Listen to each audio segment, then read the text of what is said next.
Hey guys, got Sophia and me.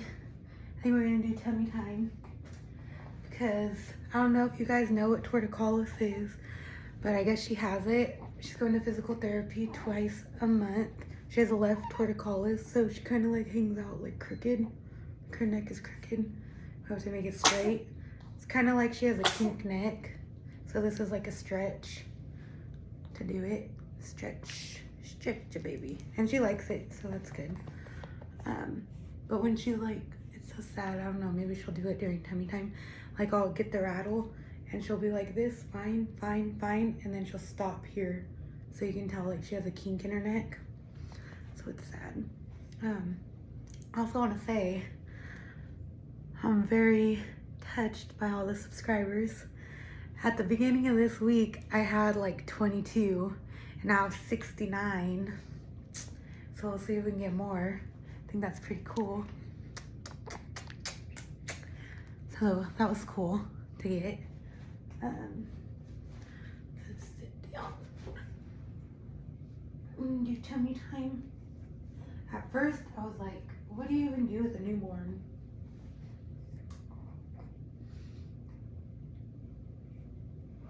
Your mama.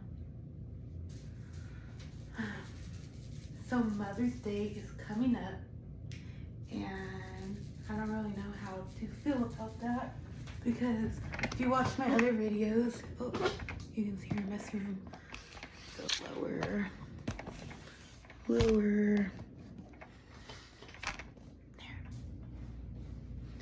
If you see my other videos, you can see that I don't talk to my mom because she's on drugs, and I told her my whole pregnancy to get sober and she could see her granddaughter, and she's chosen not to. So this is gonna be my first Mother's Day with my daughter, and I don't get to spend it with my mom or anyone. I'm gonna be spending it with my aunt and my cousins, which is pretty normal for me because, like I said, my mom's kind of like not around. She got my hopes up last week saying that she was gonna go, and she even was like, oh, will you help me like find a place for my dogs and this and this and that. And then a week later, because you know how addicts, they get very antsy when it's like time to check themselves in, then they get super mean. They're the meanest right before they go to rehab, because they try to come up with every excuse. And I get this paragraph saying, I'm coming, I deserve to see my granddaughter, I go to church, I do this, I'm a good person, blah, blah, blah, blah, blah, I'm coming, whether you like it or not. And I was like, no, you're not. That's all I said. So I haven't heard from her since, because I was like, I'm not giving in, because I'm her enabler. She literally, like, I have complex PTSD and borderline because of the trauma she put me in, and I'm always her like captain, like savior, and I'm not doing it. I'm not putting my daughter through that. So that's what's going on. So I've been kind of emotional. My husband, he does music a little bit as a hobby, and I want to record this song, like do a cover by it, because I like singing Kalani, the letter, and just because that song like hecka hits like home for me. Like I cry every time it comes on. So I was thinking about recording it, doing like a cover on it. Her doing so good. Her doing so good. So I actually got dressed up today.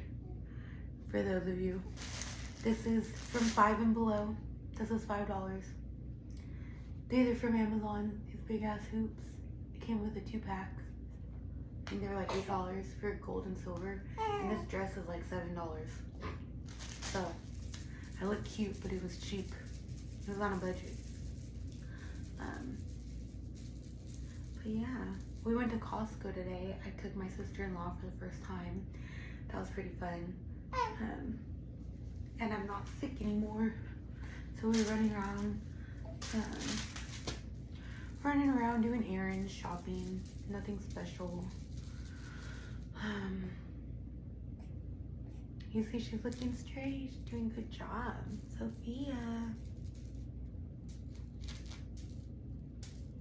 But I'm feeling a lot better, so maybe we can talk about my birth story. I had her at Kiaser. The plan was to be induced because I had IUGR, which is like pretty much in uterine growth restriction, which is a fancy word for the baby is not growing, which can mean like there's problems with the placenta and the way she's getting food can make her not grow.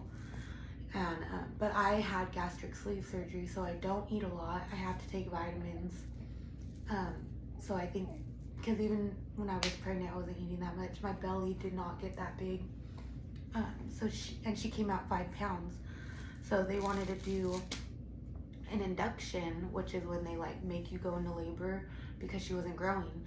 So, and I really didn't like that. Like for those of you, I don't know if you can tell, I'm pretty like, I'd rather do anything natural than like drugs and like, you know, I eat clean, I eat organic,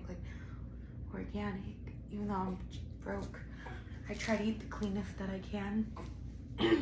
So like, of course I wanted a natural birth. I didn't want a C-section, I don't want none of that. So when they told me how to be induced, I was really sad.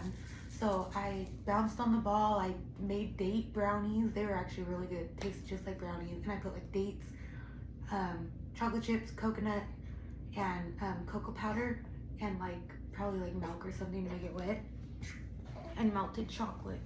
And they came out like brownies, like fudgy brownies. Hi, Mama. And she came a week before my induction. Like I went into labor on my own. I didn't have to be induced. So at 38 weeks, I was having Braxton Hicks my whole pregnancy, like, so I knew like what those felt like. And the night before we went to the hospital, I was feeling contractions. And I was like, Sean, I was telling my husband, like, they're not going away. And we woke up the next morning, he's like, you're still having them? And I ignored him. And then he's like, no, we're going in. So I called the advice nurse, and because of my long medical history, they told me to come in. And they're like, yeah, you're in labor. We can give you a shot for pain and you can go home and labor at home, because I was only like 2 centimeters, or I was 1.5 centimeters dilated. And then my water broke at the hospital, and they can't send you home if your water breaks. No matter how dilated you are, they can't send you home. They have to admit you. So my water broke, and I went up. So I was 1.5, then I went up 2.5. So I went up a whole centimeter just within that 20 minutes of my water breaking. And then they moved me to my room. I called my cousins. They came, brought me all my snacks, brought me everything I wanted. Like, they kept me fed. Like, my cousins, they kept me fed. Me and the baby fed. They brought me Taco Bell, chips, cookies, like everything. Because you're supposed to eat a lot of carbs when you're in labor, because like your body is doing a lot of work. Huh, you wanted to come early. I thought I was gonna get an Aries baby. She was due April 1st. On April Fool's Day, she was gonna be my little jokester. But then she came March 20th at 7:36, 5 pounds, and is a Pisces. She's right on the Pisces cusp. She's a Pisces with Pisces moon and a Aries rising. So she got a little bit of the Aries that we wanted, which I'm a Cancer, so Cancer, Gemini moon with Sagittarius. So I don't know about this Pisces moon. I think we're gonna bump heads. I think you're gonna be too emotional for me, huh? I'm not gonna know how to deal with it. But so I got to the room. I think they pushed Pitocin on me right when I was 3 centimeters. They were like, we want you going. They pushed it on me. I should have advocated for myself and told them I wanted to wait, because everything I did my research on, it said to wait until you're 5 centimeters to actually get the Pitocin. And they explained it to me like it was just like gonna be an injection, but they were doing 2 milliliters like ongoing, and then they slowly moved it up. I was like, oh, I'll get the 2 the one time and then I'll wait and see what happens. Once they start it, they won't stop it, which is a lie also, and I'll get to that. So I agreed to the Pitocin after bouncing and doing this. She was hard the whole pregnancy to find her heartbeat, those little monitors, because like I have like loose skin and my tummy's like not perfect. The band wouldn't like stay still on my tummy. Huh, and she's a mover. She doesn't like being tied down by all those bands. So they were already having a hard time finding her heartbeat. So I did the Pitocin. Every hour I was going up like 2 centimeters, 2 centimeters, 2 centimeters. And then I was like, check me. They kept trying to up the Pitocin, and I was like, no, check me before you up it, because I know I'm dilating more. They kept trying to up it, and I was like arguing with the nurses. So I kept telling them, put it back down. And then she started getting stressed out. So there was times where they had to turn off the Pitocin and let her rest, and her heart rate would steady. And I felt so bad. I was like, I should have never done this. And they were starting to talk about a C-section. And that was the one thing I was like, I'm not doing a C-section. Like, I won't do a C-section. I kept telling them, no. I was like, I have not been in labor for 24 hours. Why do I need to be in a C-section? And I'm, of course, like, not out of it. Like, I did the laughing gas while the beginning of the Pitocin started to hurt. And then it got so bad, because Pitocin contractions are so strong and they really do hurt. So if you can avoid it, I would do that. If you want a natural birth, I don't know how anyone can do it with Pitocin. Like, I feel bad for you. That hurt. It was like the worst pain of my life. And I've been in pain. I've been in pain for a lot of my life, so that shit hurt. I thought I was, no. So I got the epidural at 3 centimeters. Like, I said nope. Because in my head, I was like, why am I going to make my, like, I know everyone's like, I waited 7. I waited till I was 5 centimeters. Like, why are you going to make yourself go through pain when you don't need to be? And I continued to dilate.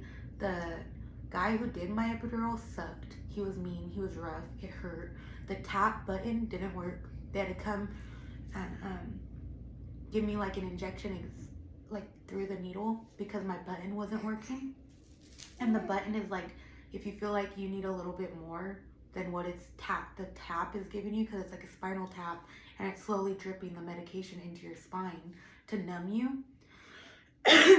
But if you feel like you need a little bit more, you can hit the button and it'll give you more, like every 30 minutes or an hour. But that wasn't working. So right when I was feeling the pressure, and the way they told me, I was like, you feel pressure, the more dilated you get, and like the head coming out, you feel the pressure down there. They're like, but then it goes away. But they said, when you know you're ready to push, that pressure doesn't go away. So it's like down there, the pressure is like you know your body. So I had the anesthesiologist give me, like, put it into my tap, and then I was like, I need to push now. Like, I need to push. So it was like perfect timing. I got like an extra dose of that, and then I was stuck at 9 centimeters for 5 hours. Like, I jumped like every hour, and then at 9 centimeters I was stuck at 5 hours for like 5 hours. She was like, would not, my body just stopped. And I guess that's pretty normal. So, but then they were like, oh, we might need to do a C-section, I was like, no. My cousin was looking at me like, dude, just do it. Like, what are you doing? What are you doing? Well, we said no. And that's why I think she has the kink in her neck, because she was stuck like for 5 hours, just stuck in there, like almost. So she came out with like a cone head, like her head was coned. They had to put the head monitor to feel your heartbeat inside me on her head, because the stomach one wasn't catching her heartbeat. It's almost everything I didn't want to do, I had to do, other than a C-section. I pushed her out in 18 minutes. I listened to what they said. The doctor had me up, and I was nervous because I've had hip replacements. I have hip issues. And the doctor just told me, I didn't know in between pushes you hold your breath. So they're like, push, like hold your breath and push. And like, I listened to the doctor, I listened to my body, and I pushed her out. Like, they thought, I guess first time moms, it takes a long time. Like, sometimes you're pushing for hours and hours and hours. And like, the doctor was like over there chilling. The nurses were kind of just watching me push, but the doctor wasn't even ready. And they're like, doctor. And then the doctor's like, oh, you're already putting me to work. And she's like tying her hair up, because she like didn't think I was even gonna be able to push. that soon. Like, she thought I wasn't, I don't know. I'm very in tune with my body. And I listened and I did the work and I just listened. And she came out perfect. And I didn't have to do a C-section. All the nurses were like, this is your first baby. They were like high-fiving me. I didn't tear, didn't do anything. I just listened to exactly what they told me, how to push. I did everything they wanted. Because my biggest fear was tearing. And I didn't. So that was good. And then they put a hat on her so fast because her head is so pointy. But it's straight now. It's better now. It's not that bad. It's not that bad. She got a cute little head. I got a cute little head, huh? She's being so good. But, so that was it. It was really quick, really easy. The nurses called me by the wrong name like 3 times while I was in labor. And like in my head, it's not all like, a lot of the time I was like laying down. My husband was taking naps. I was taking naps. I was eating. Like, it wasn't like in movies where it's like so fast. It's like you're chilling. Just make sure you have food. Make sure you have water. But food, food, food, food. Don't try to be healthy. Don't try to do none of that. Just eat. Eat your food. Huh? Eat your food. Eat your food. So it went really good. It was a good experience overall. But what pissed me off, because she came out so small, they wanted to do like this, they needed a sample of her urine to test. And for babies, they put like a sticker on them to catch it. And it's sticky and like hurts, and she kept pooping and the poop kept getting in the bag. So we kept having to peel it off and put it back on. And we did that like 4 times until me and my husband were finally just done. And I was ready to cuss someone out because they wouldn't let us leave the hospital until they got a sample of urine. So we finally like had her naked on the bed and she peed everywhere. And my husband's smart. He wiped it up and just squeezed it into the cup, the sample cup. And I was like, yeah, like I don't even care, because I know she's fine. Whatever they're testing her for, she's fine. She's just tiny, because I'm small. Like, her dad's skinny. She's just long and skinny. Her long. Like, I'm only 5 foot. So, I'm not worried. She's just a tiny baby. Huh? You're just a tiny baby. Like, she's almost 2 months and she only weighs 7 pounds. She weighs only 7 pounds so far. But yeah, so that was my birth experience. Just advocate for yourself. Like, I think, because everything I read about Pitocin was like, they give you it, the baby gets stressed, the heart rate drops, and then it's emergency C-section. But because they were turning the Pitocin on and off and seeing that she was steady and strong enough, it was an emergency situation. So, and because I was like, I'm not getting a C-section, like, I don't care. Like, her heart's beating. I haven't been in labor over 24 hours. Like, why are you pushing a C-section on me? And they couldn't give me a medical answer. I was like, is my baby like besides me not dilating, what's wrong? Like, why do I need a C-section? She's fine, her heartbeat's fine. Which I do get, like, being stuck like this at 9 for 5 hours is a lot, but it's my first baby. So I am thankful, because I would be really sad if I had to get a C-section, and I'm not trying to make anyone feel bad, but just for me, I did not want to deal with a surgery and a baby, because I've had multiple surgeries and I didn't need a surgery attached with my birth. So I did, and it was really cool. One of the nurses, she saw my medical chart and she's like, I'm going to tell the staff and everyone to be very gentle with you, because I see your medical history and I think you're traumatized by the medical field. She's like, everything you've gone through, every surgery, everything's so young. She's like, I don't want your birth experience to be traumatic. And she said that for my husband. My husband, like, it was like a light bulb went off, because I think, like, he didn't take it that serious. But to hear it from a stranger's mouth, he's like, dang, like, got issues. But so that was like an angel in the room, huh? because maybe they probably would have been a lot meaner to me, because Kiaser is mean. They make you like throw a fit before they give in to what you are asking. Like, you really have to advocate for yourself at Kiaser. But the birthing, it wasn't that bad. It was clean.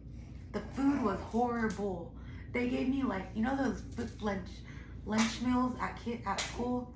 Like microwave meat and microwave like the muffins that come in the plastic packaging. Like, you just know they're from a school, like a school lunch. Like, disgusting. Disgusting. Disgusting. Disgusting food. And it's like, that's what you're feeding a postpartum mom. Like, that's not okay. So I made my husband go get me food. My cousin brought me food. I actually ate a lot heavier than I wanted to postpartum. Like, because I know, like, I wanted to just stick with soup, stick with this. But, like, I was starving. I was starving. I was starving, but it did hurt. Like, the insides of me burned. So I do see why they say to eat soups and eat, like, broth and lighter food when you just had, you know, at least for a week, try. I wanted, like, very cold stuff, like smoothies, ice cold stuff, like ice cold drinks. But yeah, so that's my experience. It wasn't that bad, but just advocate. Don't be nice, don't be quiet, don't be mean and bitchy, but just be stern. Be like, this is my plan. And if you have to go, be like, okay, I'll go this way, but I'm not giving into this, because the C-section was a no-go for me. And look, it worked out perfectly. I trusted my body. But, like, of course, if they say the baby's heart rate isn't getting back to where we want, she's not moving, we're not seeing as much movement, or something's going on with the mom. Like, they didn't tell me I had preeclampsia. So her coming a week early probably saved my life. I'm glad they didn't tell me, because if they told me I had preeclampsia while I was in labor, I probably would have started crying, because I went to the doctors like a couple days before I went into labor. I told them, like, I'm seeing spotty vision, I'm having like the worst headaches, like I feel like I'm having a stroke. And they did all the labs, they did everything, and nothing came up. Like, my urine looked good, everything looked good. There was no protein in my urine, because that's one of the main things if you don't have high blood pressure, which I didn't. But when I checked in, I guess they had like, it was like an obscene amount of protein in my urine, and I had preeclampsia, and that can kill women, you know? So I was on top of that to make sure, like, no, like, I'm not getting that. So it ended up they sent me home with a blood pressure cuff. They sent me home, I had to do blood thinners my whole pregnancy because I had a history of a blood clot. That was fun. But yeah, so her coming early, who knows what would have happened. Mama, you saved me? She was ready to come. She even was coming up sunny side up. She came up face first instead of this way. She came face up. They kept trying to turn her in me, and she wouldn't turn. Oh, you wouldn't turn.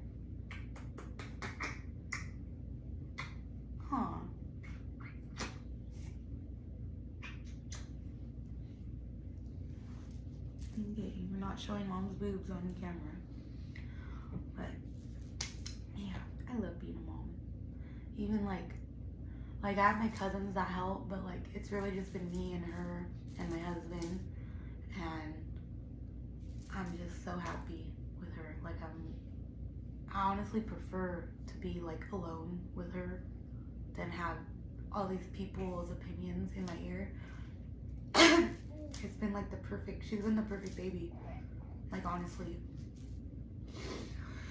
Like, I suffered from anxiety and all that stuff and was taking medication before I got pregnant, and she really like leveled me out. Like, I don't take anything. Like, of course I have my little moments where I spaz out, but it's mainly on my husband, and it has nothing to do with her. But he's very patient, and he knows that I'm crazy. I've been blessed to find someone who's like, he'll be my punching bag for the most part, even though it's not good and I feel bad, but he puts up with it. Mama. Mama. I hope she's not like that. But yeah, so that's my story. Thanks for subscribing, share, like. Let's see if I can make some money off these videos, right? Because that's the ultimate goal. Don't be a hater. And also, if you're a fucking pervert watching this shit, fuck you, you're weird as fuck. Because I'm trying to normalize being a mom, breastfeeding, and going around stores and doing that, not trying to fucking get you off. So you're sick as fuck. I deleted a couple comments of people commenting weird shit, and that's not okay with me. I'm gonna start deleting it, and I'm not gonna make these videos anymore if it's a bunch of weirdos just doing whatever they're doing. But with that said, thank you. Hope it's just normal people watching. But yeah. My baby. Bye.